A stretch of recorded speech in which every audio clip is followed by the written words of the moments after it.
Hello दोस्तों, CBSE ने शैक्षणिक सत्र 2021-22 के लिए जो परीक्षा का स्वरूप है उसको पूरी तरह से बदल दिया है। किस तरह से परीक्षाएं होंगी, क्या इसका सिलेबस हो गया, क्या इनका पैटर्न होगा, आइए जानते हैं हम आज के इस वीडियो में। तो सबसे पहले सीबीएसई ने क्या किया, सीबीएसई ने जो परीक्षाएं हैं उनको दो टर्म में डिवाइड कर दिया है, टर्म 1 और टर्म 2। जो टर्म 1 है और जो टर्म 2 है, आपको 50-50% सिलेबस के द्वारा 50% टर्म 1 से पूछा जाएगा और 50% टर्म 2 से पूछा जाएगा। इस टेबल के आधार पर हम समझते हैं और जानते हैं कि क्या है सीबीएसई का मापदंड। टर्म 1 आपका नवंबर और दिसंबर महीने में होगा, जो कि बिल्कुल आपके 2-3 महीने के बाद आपका नवंबर आ जाएगा। तो नवंबर दिसंबर महीने में आपका टर्म 1 होगा, जिसमें 50% ऑफ सिलेबस 50% सिलेबस आपका कवर किया जाएगा। टर्म 2 आपका मार्च और अप्रैल 2022 में होगा। आपका जो पूरा सिलेबस था उसको दो टर्म में डिवाइड कर दिया गया, उसको 50-50% में डिवाइड कर दिया गया और 50% जो है 50% जो है आपका नवंबर दिसंबर में पूछा जाएगा और 50% आपका मार्च अप्रैल में पूछा जाएगा। सिलेबस क्या होगा? Second point is syllabus. Syllabus जो आपका लास्ट एकेडमिक ईयर का था, जुलाई के आसपास उन्होंने रैशनलाइज सिलेबस पब्लिश किया था। रैशनलाइज मतलब उसमें से कुछ पोर्शन को उन्होंने डिलीट किया था, जो जस्टिफाइड सिलेबस उन्होंने पब्लिश किया था। वही सिलेबस अभी जो सर्कुलर है उसके अकॉर्डिंगली वही सिलेबस के आसपास रहेगा। जो रैशनलाइज सिलेबस है इस साल का, वो कुछ दिन में सीबीएसई एकेडमी की वेबसाइट पे भी आ जाएगी। सो सिलेबस आप जान चुके हैं, तो जो आपका सिलेबस पिछले साल था उसी सिलेबस के अकॉर्डिंगली आप लोग तैयारी करेंगे। सिलेबस का वेटेज क्या होगा? 50% फ्रॉम टर्म 1 होगा और 50% फ्रॉम टर्म 2 होगा। कोई भी पोर्शन टर्म 1 का टर्म 2 में नहीं आएगा और टर्म 2 का टर्म 1 में नहीं आएगा। कौन सा पोर्शन टर्म 1 में होगा, कौन सा पोर्शन टर्म 2 में होगा, अभी तक सीबीएसई के द्वारा ये नहीं बताया गया है और नहीं सिलेबस अपलोड किया गया है, लेकिन मुझे लगता है कि कुछ दिनों में या विदिन अ वीक ये अपलोड हो जाएगा। Type of question paper. Question paper का स्वरूप कैसा रहेगा? टर्म 1 में किस तरह से क्वेश्चंस आएंगे और टर्म 2 में किस प्रकार से क्वेश्चन आएंगे। टर्म 1 में जो क्वेश्चन पेपर होगा आपका एमसीक्यू होगा, मल्टीपल चॉइस क्वेश्चंस होगा, ऑब्जेक्टिव क्वेश्चन होगा, लेकिन उसमें दो कैटेगरी और सीबीएसई ने बनाया है। मल्टीपल चॉइस क्वेश्चन में केस बेस्ड एमसीक्यू और MCQ on assertion reasoning type. मतलब एमसीक्यू तो जनरल एमसीक्यू जो होता है वो होगा ही, लेकिन केस बेस्ड स्टडी, जैसे केस बेस्ड का क्वेश्चन पिछले साल भी आ रहा था, उसके पिछले साल भी 2-3 साल से इंट्रोड्यूस किया गया था। तो एमसीक्यूज में केस बेस्ड क्वेश्चंस भी होंगे और साथ ही साथ असर्शन एंड रीजनिंग का भी सवाल होगा कि both assertion and reasoning are true, reason is the correct explanation of the assertion। तो इस तरह के क्वेश्चन जो है आपका आएगा। तो एमसीक्यूज भी जो है वो 50% आपके वेटेज 50% का वेटेज का होगा, लेकिन ये कहना बिल्कुल भी सही नहीं होगा कि आसान होगा या टफ होगा। That depends upon CBSE how the question paper is being made. Duration of time, कितने टाइम का टर्म 1 होगा, कितने टाइम का टर्म 2 होगा। जो टर्म 1 है, जो आपका मल्टीपल चॉइस क्वेश्चन है, इनका ड्यूरेशन ऑफ एग्जामिनेशन 90 मिनट्स होगा, मतलब ये 1.5 घंटे का पेपर होगा।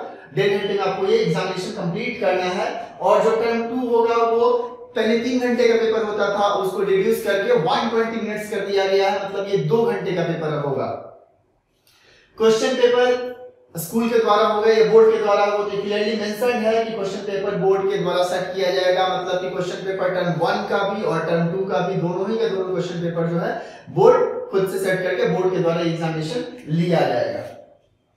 आंसर शीट पैटर्न क्या होगा?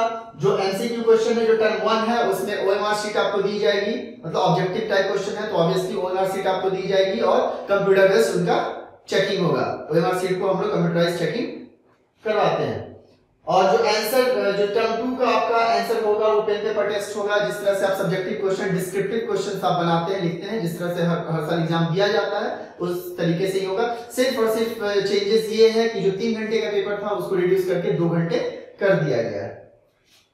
इसमें एक बात जानने की और जरूरत है कि जो आपका टर्म 2 है, टर्म 2 में अगर किसी वजह से जो 120 मिनट्स यहाँ पे लिखा हुआ है, किसी वजह से अगर डिस्क्रिप्टिव एग्जामिनेशन नहीं लिया जा सकेगा, पैंडेमिक इश्यूज की वजह से या किसी कारण की वजह से, तो इस साल के लिए may be for this year जो आपका जो सेशन 2022 अप्रैल मार्च अप्रैल के समय जो आपका एग्जामिनेशन होता है, तो उस टाइम में आपका 90 मिनट्स का ही ऑब्जेक्टिव एग्जाम लिया जा सकता है, ऐसा उन्होंने नोट में दिया।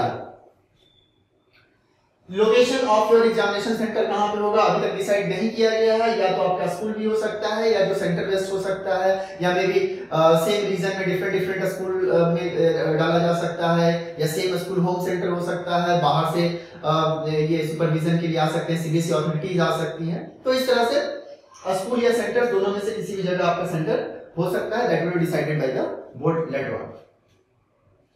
तो ये तो सारी जानकारी थी आपको जो आपको एग्जामिनेशन है, एग्जामिनेशन का पैटर्न कैसा होगा, किस तरह से क्वेश्चन पेपर होंगे, क्या इनकी टाइमिंग होगी। अब जानते हैं कि जो पैंडेमिक का सिचुएशन है वो अभी तक हम लोग पूरी तरह से उससे उभर नहीं पाए हैं, तो कुछ भी हो सकता है। जिस समय जैसे कि अभी हम जान रहे हैं कि थर्ड वेव भी आने वाला है सितंबर, जैसा कि लोग बता रहे हैं, प्रेडिक्शन कर रहे हैं कि अगस्त में सितंबर में थर्ड वेव आ सकता है।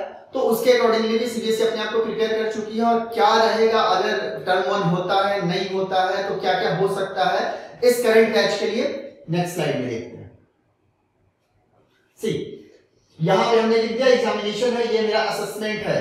अगर मान लिया जाए कि जो मेरा नवंबर दिसंबर का और मार्च अप्रैल का दोनों ही एग्जाम होता है, तो जो पहले का पैटर्न था टर्म 1 और टर्म 2 दोनों के मार्क्स को ऐड किया जाएगा, साथ साथ में इंटरनल असेसमेंट को ऐड किया जाएगा और आपका फाइनल रिजल्ट वहां से निकलेगा। इन केस अगर आपका टर्म 1 नहीं हो पाता है, पैंडेमिक इश्यूज की वजह से अगर आपका टर्म 1 नहीं हो पाता है लेकिन टर्म 2 होता है, मतलब एग्जामिनेशन टर्म 2 का लिया जाता है, टर्म 1 का नहीं लिया जाता है, तो क्या होगा, टर्म 1 विल बी ऑनलाइन या ऑफलाइन फ्रॉम होम। आपको घर बैठे ऑनलाइन या ऑफलाइन टर्म 1 का एग्जामिनेशन देना होगा, मतलब एग्जामिनेशन तो होगी लेकिन आपको घर बैठ के देना होगा। स्कूल अपने लेवल पे लेगी या बोर्ड अपने लेवल पे लेगी, that is not decided yet. लेकिन और टर्म 2 अगर होता है तो टर्म 1 का जो मार्क्स है उसको रिड्यूस कर दिया जाएगा। जैसे 50% आपका वेटेज टर्म 1 का था, 50% वेटेज टर्म 2 का था, लेकिन टर्म 1 एग्जामिनेशन क्योंकि बोर्ड किसी वजह से नहीं ले पाई है, वो ऑनलाइन ऑफलाइन आपको घर पे देना है, तो उसका वेटेज को रिड्यूस कर दिया जाएगा। जैसे एग्जांपल के लिए बता रहा हूं कि मान लो कि टर्म 1 का इसका 50 मार्क्स आना था, इसका 50 मार्क्स आना था, ये ऑब्जेक्टिव था, ये सब्जेक्टिव था, तो टर्म 1 तो आपका हुआ नहीं, तो हो सकता है कि इसका वेटेज आपका 20 कर दे और इसका वेटेज आपका 80 कर दे। अगर नहीं होता है टर्म 1 तो टर्म 1 के वेटेज को रिड्यूस कर दिया जाएगा और टर्म 2 के वेटेज को इंक्रीज कर दिया जाएगा और इंटरनल असेसमेंट को उसमें ऐड कर दिया जाएगा।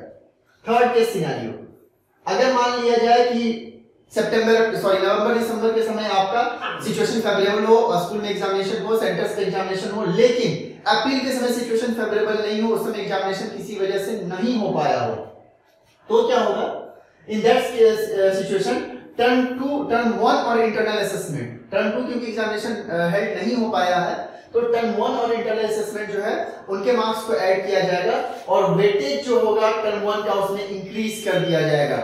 जिस तरह से इसमें हमने वेटेज टर्म 1 का डिक्रीज कर दिया, इसी तरह टर्म 1 का वेटेज यहाँ पे हम लोग इंक्रीज कर देंगे।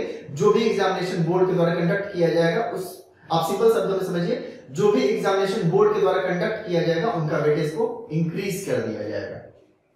And the last part, the worst case scenario, मान लीजिए कि टर्म 1 भी नहीं हुआ, टर्म 2 भी नहीं हुआ, जिस तरह मतलब इस साल डेट्स पे डेट्स बढ़ते चले गए, तो मान लीजिए कि टर्म 1 भी नहीं हो पाए, सिचुएशन नवंबर दिसंबर में भी फेवरेबल ना हो और सिचुएशन जो है आपका अप्रैल में भी फेवरेबल ना हो, तो क्या होगा, तो आपका सारा का सारा मार्क्स जो है आपके इंटरनल असेसमेंट के बेसिस पे, प्रोजेक्ट वर्क के बेसिस पे और जो भी एग्जामिनेशन आपका हो रहा है उनके बेसिस पे आपका दिया जाएगा। जो भी आप घर पे दे रहे हैं, टर्म 1 और टर्म 2 आपका घर पे मतलब असेसमेंट होगा, ऑनलाइन या ऑफलाइन मोड में जैसे भी हो, तो उन सारे मार्क्स का वेटेज को कम करके और इंटरनल असेसमेंट को ऐड करके उसके आधार पे आपका फाइनल रिजल्ट निकाला जाएगा।